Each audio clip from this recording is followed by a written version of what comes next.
Kata Syekh Mustafa Bisri, Indonesia adalah potongan surga yang diturunkan ke bumi.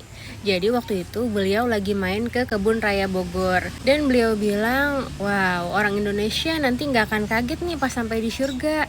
Kenapa gitu?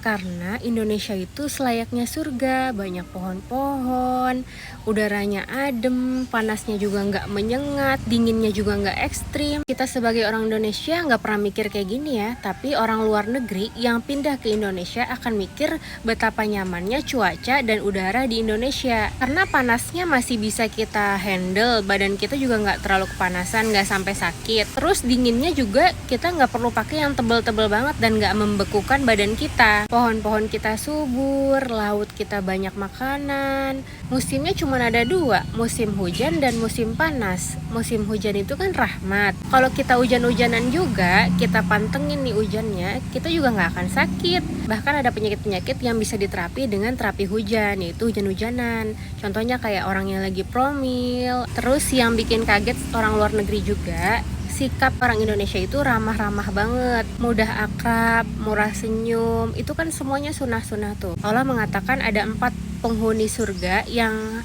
haram dirinya dari api neraka, yaitu orang yang sahel, qorib, hayyin, dan layyin. Itu adalah orang yang suka mempermudah urusan orang, suka menolong, ramah, akraban sama orang. Nah itu kan ciri-ciri masyarakat Indonesia banget tuh, kayak gitu tuh. Dikit-dikit ada tetangga lewat ngajakin, "Pak udah makan belum? Mari mampir makan." Ada orang yang gak kenal juga ditanyain mau kemana, nyasar apa enggak gitu. Peduli banget orangnya. Nah ini kan ciri-ciri orang penghuni surga, yang hatinya baik, hatinya ramah. Beda banget sama di luar negeri, orangnya individualis. Kalau misalnya kita ke negeri barat, mereka kan pada manyun-manyun aja nih. Apalagi orang yang ketemu di jalanan itu pasti mukanya datar semua. Karena kalau kita senyum berarti kita sedang melakukan hal yang aneh pada orang itu. Tapi kalau di Indonesia, kita itu sama siapapun senyum. Kalau kita berpapasan sama siapapun kita senyum, kita nyapa. Terus Indonesia itu kan banyak banget hutannya, termasuk penyumbang udara bersih untuk dunia. Nah kita lihat tuh, pohonnya hijau semua, sepanjang tahun gak ada musim gugur.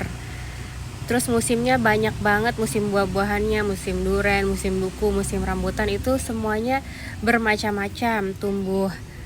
Terus laut kita kan gak beku nih, jadi bisa diambil kapanpun. Kalau di negara lain yang lautnya beku harus digergaji dulu tuh esnya. Terus kalau mau keluar harus pakai mantel yang tebal banget. Kalau enggak kayak gitu, kita akan beku juga di luar. Kita akan terkena penyakit yang membuat badan kita jadi menghitam dan membusuk dan harus diamputasi. Bersyukur banget sebenarnya kita tinggal di Indonesia. Tapi karena kita udah dari lahir di sini, jadi kita tidak mensyukurinya. Kita cuman ya ngejalaninnya aja, nikmatinnya aja tanpa kita membandingkan negara lain yang tidak seindah Indonesia. Kita nggak bisa membandingkan negara lain yang sulit hidup di sana gitu. Harus pakai mantel, harus pakai ini itu untuk tetap bertahan hidup. Kalau di surga itu kan nanti nggak ada yang terlalu dingin dan nggak ada yang terlalu panas.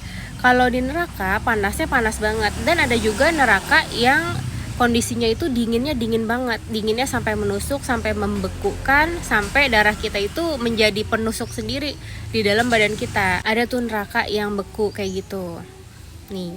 Jadi surga itu ya contohnya kayak Indonesia, adem. Makanya nggak berlebihan kalau Syekh Mustafa Bisri mengatakan bahwa Indonesia adalah potongan surga yang diturunkan ke bumi.